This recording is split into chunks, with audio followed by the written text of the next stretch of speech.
The light's on, the mic's working, you know what they say, part 2s are always better than part 1s. People say that, right? Before I start off with Act 2, let me point out that the original Macbeth is not split into 2 acts. However, the production that I'm currently doing splits it up into 2 acts, so that's why I did it this way. Also because I didn't want to dedicate 4 whole videos to Macbeth. Act 2! Ow!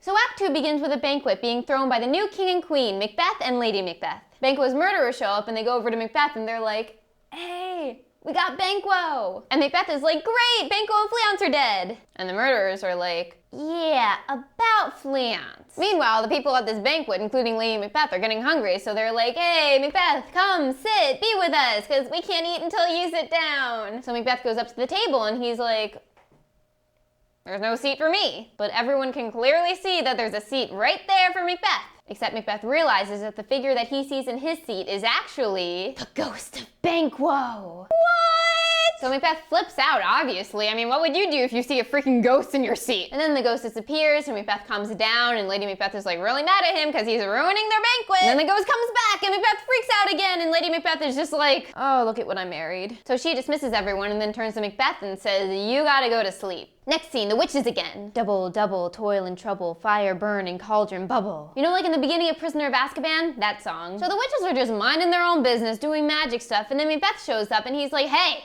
I need answers." First, the witches tell Macbeth to beware Macduff. Second, they tell Macbeth that none of woman born shall harm him. Third, they tell him that he will not be vanquished until Birnam Wood comes to High Dunsinane Hill, which basically means until trees move, or so Macbeth thinks. Macbeth then asks the witches if it's true that Banquo's descendants will be kings. So then the witches show him a line of 8 apparitions plus Banquo pointing at them and showing that they are his own. Then the witches disappear.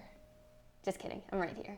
Then Macbeth receives word that Macduff has just fled to England. So naturally his next thought is, well, time to kill Duncan's wife and children. Next scene, Ross is telling Lady Macduff that her husband just fled to England. Lady Macduff is another one of my many roles. So then Ross leaves and Lady Macduff talks to her son a little bit about how her husband's a traitor. And then a messenger arrives warning her that she better skedaddle because some people are coming to kill her. So Lady Macduff freaks out, like, "What did I do wrong? I didn't do anything. What am I supposed to do? Where do I go?" And then our friends the murderers show up and they kill Lady Macduff's son. And Lady Macduff runs away and the murderers follow her and it's only assumed that she too is killed. Next scene, Macduff finds out that his wife and children are dead. And he's a little mad. Just kidding, he's furious! Wouldn't you be furious? I mean, what the hell? This guy just killed your wife and kids! So Macduff is like, all right, time to kill Macbeth. Next scene, the doctor and the nurse are talking. "Nurse!" And the nurse had told the doctor that she had seen Lady Macbeth sleepwalking, but the doctor had stayed up the past few nights and hadn't seen anything. And then Lady Macbeth shows up, fast asleep, talking in her sleep. And she's just there, rubbing her hands like she's trying to get something off of it. Out, damn spot, out! And the nurse and the doctor hear her talking about how